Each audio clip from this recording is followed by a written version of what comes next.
Hello everybody and welcome to The United Stand. This is your latest Manchester United transfer news where we talk about all the latest Manchester United transfer news and give it that real fan opinion. And I tell you what, forget the names below. We've got a little bit of breaking news, well, two bits of breaking news really. One, Dimarzio. You'll know Dimarzio, I'm sure many of you do. We've certainly been watching this channel over the last few transfer windows. Dimarzio is somebody that we consider to be quite credible. And what he's coming out with, there's no reason to not believe it about Adrian Rabiot. Juventus, going to be announced very soon, may even be announced today. Another option for Manchester United disappears and another look at Juventus and go, look, that's how a big club can be run. Because Juventus were not a club that was a Champions League contender as far as I was concerned 2 years ago. They brought Ronaldo in and now they're getting players of real quality and they're getting them for free like Aaron Ramsey and now Rabiot, who's not even 25 yet. He's in his early 20s. So that's a deal done. They're not paying any money for it either. It's hard to swallow because he would be a good player for Manchester United, but this is the situation we're in. We're a Europa League club, we're sixth, we've got no structure, we've got no vision, we've had 6 years of failure. Why? I've seen so many people saying this on social media. As much as we want these players to come to our club because we know where we should be, why would they? Why would they come to our club at the moment? We're in a pit and we've got to get out of it. So Rabiot to Juventus looks like it's pretty much going to happen according to Dimarzio. It's disappointing because there aren't that many midfield options out there. And as I joked last night, is it going to be Sean Longstaff, who's played a handful of games for Newcastle, and maybe we'll get Mark Noble as well? I don't bloody know. The midfield needs major renovation, and we're going to be going into it next season with definitely Matic, Pereira, Fred and McTominay. That's all we know. It's not good enough. It's just not good enough. It needs a lot more. Last night on the show, look, the Bruno Fernandes thing sort of caught me when I was live. Weird thing happened, and I checked it when we were live on the 8 o'clock show. Bruno Fernandes to Liverpool odds with more than 2 bookmakers saying that 1 to 9 on, which is massively odds on to happen. I finished the show, had a look around, like loads of people were sort of talking to each other and a few direct messages, this, that and the other. There's no reason for it. There is no reason for it. All I could find was some Liverpool podcast saying they've had it on really good authority that Bruno Fernandes is going to go to Liverpool. Now, maybe that is right. Maybe it is right. But maybe it's a load of bullshit. I don't know. There's no logical, credible thing that makes Bruno Fernandes go to Liverpool. But I am concerned about it because those odds shot down for no reason. Liverpool haven't really been in the race for Bruno Fernandes, so it is weird. He was on a plane yesterday, put an Instagram post out basically saying goodbye to Sporting Lisbon, and then he was on a plane somewhere. It looked like a first-class plane, so I don't think it's going to Liverpool. And it had like TVs and stuff, so I certainly don't think it's going there, and probably not Manchester either, to be honest. I don't think it's going to London either. It looked like it was going to Dubai. He has been on holiday in the Algarve, but you wouldn't get that sort of plane flying from there to Lisbon. So who knows where he's going, and who knows where he's going anyway. All I can repeat is that United definitely want Bruno Fernandes. United have definitely put a lot of work into it, and I still believe we'll get him, but I'm getting worried because we know, and it's not been negative, we know over the last 6 years that Manchester United's negotiation and recruitment doesn't deserve much trust from us, the fans. Hopefully they can turn that around because, to be honest with you, if we don't get Bruno Fernandes and we're not getting Adrian Rabiot, what are we doing with that midfield? What are we going to do? Because I know a lot of people say, well, let's go and get James Maddison. You're having a laugh. Like, he's a good player, but you're having a laugh. He is not a player that's going to come in and turn us into title contenders. He might do in 3 or 4 years, but he's not that sort of player, and you've got, there's quality out there. You've got to go and get it. But as I said before, in all fairness as well, if Liverpool shoot in and we snooze, then again, why would he not choose that over us? But I would ask the question. The question needs to be answered, and if we won't get an answer, is we've spent 3 weeks negotiating on Wan-Bissaka. Nobody else is in for him. Why would you not put the Wan-Bissaka deal off and focus on the Bruno Fernandes deal? Because that's the deal that we've got competition for, and maybe others as well. I don't know. What are we doing in the midfield? What are we doing on the right wing? I don't know. But let's talk about a little bit about centre-backs. Get your comments in about Rabiot. Get your comments in about Bruno Fernandes. How are you feeling about that at the moment? Issa Diop. There's a couple of reports from France Football, actually, which we'll deal with. Issa Diop basically saying that there's a big chance that he will come to Manchester United now. 22 years of age. Obviously, he's had a season in the Premier League with West Ham. £70 million has been quoted. I mean, if we pay anything over 50, we're being robbed. But he is a centre-back option, and he was mentioned yesterday. They also mentioned Kimpembe from PSG, who was the person who put the hand and let us go through in the last minute with the VAR, wasn't it? There's a feeling that if PSG do get de Ligt, Kimpembe may well become available. He can play left back, he's centre back as well, 23 years of age, probably be about £50 million. He's interesting. A few of you lot have mentioned him before. I think he's a decent centre back, but I think I'm going to be absolutely honest and say I think we're probably just falling in love with a foreign name from Paris there, because I haven't seen loads of him, and maybe a lot of you have, but I don't really stand out to me as a top 10 centre-back in the world, and that is surely what we're looking at. So this is why I didn't want Manolas, because he's not a top 10 centre-back in the world. He's good, and maybe Kimpembe's good, but we've got centre-backs that are good, we've got Lindelof's good, and to be honest with you, Chris Smalling can do a job.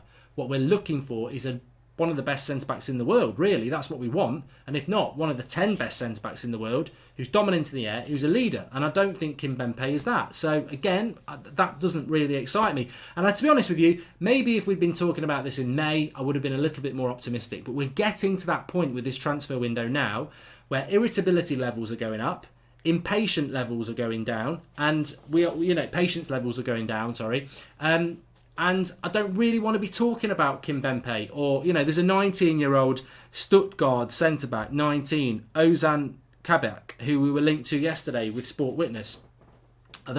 Sport Witness are a website aggregator, very good, where you can get lots of information, and they do give their opinion on things. And they were talking about this article, Ozan Kabak, 15 million to Manchester United because he's got a release clause because Stuttgart have been relegated because they let a shitload of goals in, basically. Potentially a very good centre-back of the future, but what are we doing with that? Why are we doing that? I mean, de Ligt makes sense because on the European stage, he is a leader and a very, very good centre-back. But 19-year-olds who've been relegated with Stuttgart, what do they do for Manchester United right now? We've got Tuanzebe. We've got centre-backs.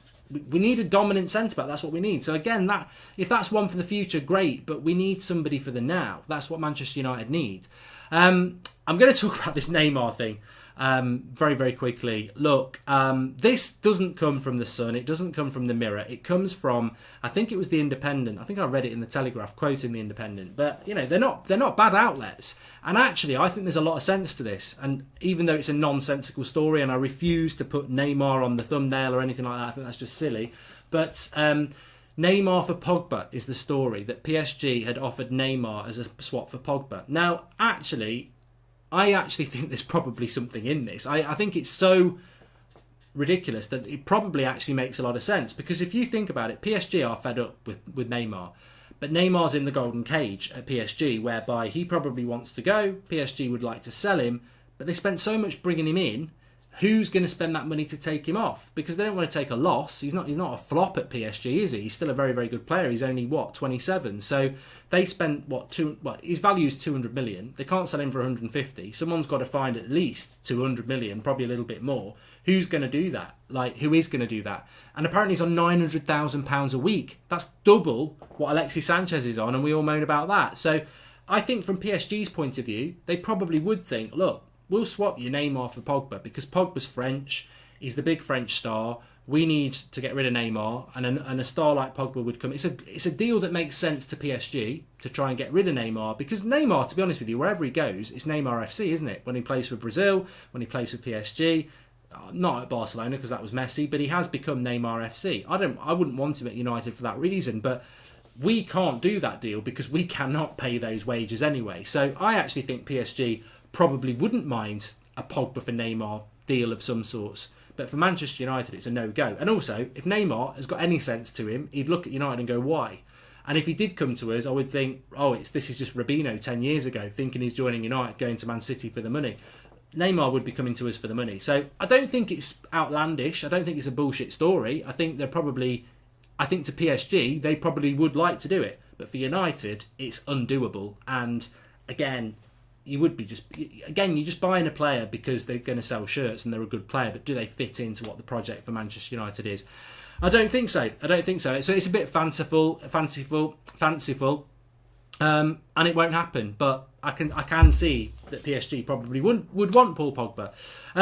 Also, just want to bring this in as well.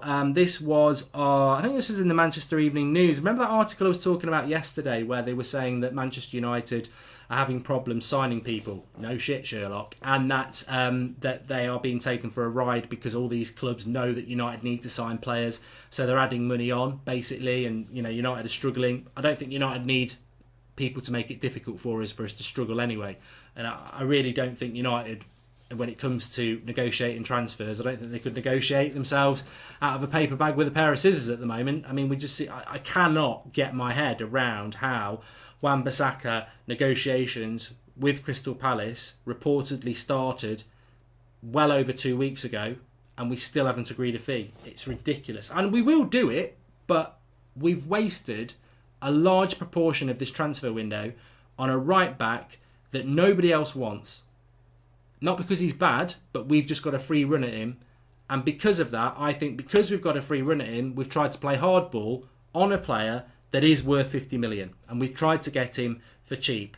And he's worth 50 million. And it just baffles me because all that time we've spent on Wan-Bissaka could have been spent on selling Lukaku or sorting Pogba out or actually buying some bloody players that we need. But, it is what it is. We move on. Anyway, in the Manchester Evening News, they were talking about how United have been taken for a ride by clubs at the moment. And they were but basically, to cut a long story short, they spoke about 4 players that are targets for Manchester United. And I thought I'd just share it with you. So, Adrian Rabiot, well, that's not happening. So that's sort of, it doesn't mean that the article's not correct, but it's suddenly lost 25% of our target. So Rabiot going to the Juventus, so forget about that. Tielemans, Declan Rice, Sean Longstaff. Well, Declan Rice has pretty much ruled himself out of a move. Doesn't mean it won't happen, but he pretty much has. Tielemans, well, yeah, I would like us to sign him. Sean Longstaff, I mean, I tell you what, nothing against the lad. The little bits I've seen of him, he looks okay. He looks like he could develop into something. And if we've scouted him and identified that talent to develop, great. But if we just sign Sean Longstaff this summer for the midfield, I mean, it's got to be better than this. There's got to be some better plan than this. We needed to buy 2 midfielders at the start of the summer. Herrera's gone. Fellaini's gone. I don't know whether I trust Fred, Pereira, McTominay, and I certainly don't trust Matic, and we don't know whether Pogba's going to be here. That's our midfield. We needed 2. If Pogba goes, we need 3. Who are the bloody 2 we're going for? Like, Rabiot's not on the agenda now. Tielemans, I don't think Tielemans was even on the agenda. I think he's come onto the agenda because of the Pogba stuff, so discount him. Longstaff's been mentioned for a long time, similarly to the way Daniel James was mentioned, so I think we're clearly after him. Bruno Fernandes, yes, we're after him. But, beyond that, what is there? What if Liverpool do hijack the Bruno Fernandes talks and get him? What if Rabiot has gone to Juventus? And what if Tielemans we don't get because we snooze on it? Longstaff's the only person that we've been linked to consistently. Many of us can think of other midfielders. There are other midfielders out there. Thomas Partey's been mentioned quite a lot. People like Ndidi. There's loads. But are we credibly linked to them? Are we even linked to them? I don't know. I don't know. And the midfield is the most important position for me. It's the most important position because that's where games are won and lost in the midfield. That's your engine room, it's your creative, it's your shield for your back four, and it needs a lot of work for United. And I think even if Pogba stays and we only buy Longstaff, what have we done from last season? What have we improved on that midfield from last season? The same problems will happen. The opposition will still know to swamp Pogba because it's the only creative force in that midfield and will still be becoming very static and slow and boring. So it needs work, and I hope we're going to see some work from Manchester United. On a positive or maybe a negative, I just want to bring in Axel Tuanzebe. There was a story yesterday that Solskjaer doesn't want to sell him, which is a positive, and wants to give him a chance in the first team. Which to me I think is a negative, because I think he should be going on loan to a Premier League club next season where he's going to play every week. Because he ain't going to play... Well, look, never say never, but he should not be starting for Manchester United next season. And I speak from somebody who lives in the Midlands, knows a lot of Villa fans, and also watched him play quite a few times last season for Villa. He played very well in the Championship for Villa, but if you think he's a top 4 centre-back, at the moment, he's not. He needs another year in the Premier League, he'll make mistakes, and then we'll know. He ain't ready at the moment. So for people who are going, oh, just put Tuanzebe in with Lindelof, if that's Ole Gunnar Solskjaer's plan, that really stinks of naivety and immaturity, because he's not ready for that. And I don't want him to stay at the club next season, because it'll just be Gomez and Chong last season. Probably hardly getting on the bench, behind Jones, behind Smalling, and whoever else we've got, Joker's still here. So for me, I'd like to see Tuanzebe definitely not sold, but on contract, on a loan. The problem is his contract. Apparently he's only got 1 year to run with the option of another year. So if you send him on loan, he's a year gone, then he comes back, he's only got 1 year left on his contract, and like he doesn't know whether he's going to get a chance. So United have sort of shot themselves in the foot there. They've got to try and give him first team opportunities. But this is where I start to panic again, because I think we need, going back to the start, we need a centre-back. We desperately need a centre-back to come in. But at the moment, you've got Victor Lindelof, Marcus Rojo, Chris Smalling, Phil Jones, Axel Tuanzebe. We've got 5. So you get rid of Rojo, you've got 4. Like, one of those has to be removed to bring in a new one. You only need 4 centre-backs in the first team squad. So at the moment, we've got Lindelof. If we sell Rojo, he's gone. So Smalling, Jones, Tuanzebe, Lindelof, 4. That's not good enough. It's not good enough. So for me, I think Tuanzebe needs to go on loan just so we can bring in another one. But look, lots to talk about. Please do smash a like on the video. Make sure you subscribe if you're new. Things are starting to kick up. We'll probably be going live again around lunchtime. We'll certainly be live at 8 o'clock as well. So make sure you've got your notifications on. What are you feeling? Rabiot goes to Juventus, according to Damarcio. Bruno Fernandes, why Liverpool's odds are so short, we don't know. I hope that that's just bookies, trying to generate a bit of a market for it. But maybe there is some underlying source that's not come public yet that's basically saying it's a done deal there. I don't know. It really worries me. What will our midfield be if Rabiot and Bruno Fernandes do go elsewhere? What are the other targets? Are those other targets going to be good enough? Because I tell you what, Rabiot would have been good for United, but Bruno Fernandes, Liverpool, it's Fabinho again. Like, Fabinho should have been bought for United, not Matic. And if Bruno Fernandes goes to Liverpool, then that is a great signing for them, and it's a big loss for us. So what are our plans? We don't know. I hope it's going to be positive. It's clearly kicking up again. I said it yesterday. It's going to be a fast-paced, a lot going on this week. So let's hope the next video we get a little bit more positivity. Thanks for watching. Smash a like. I'll speak to you all soon.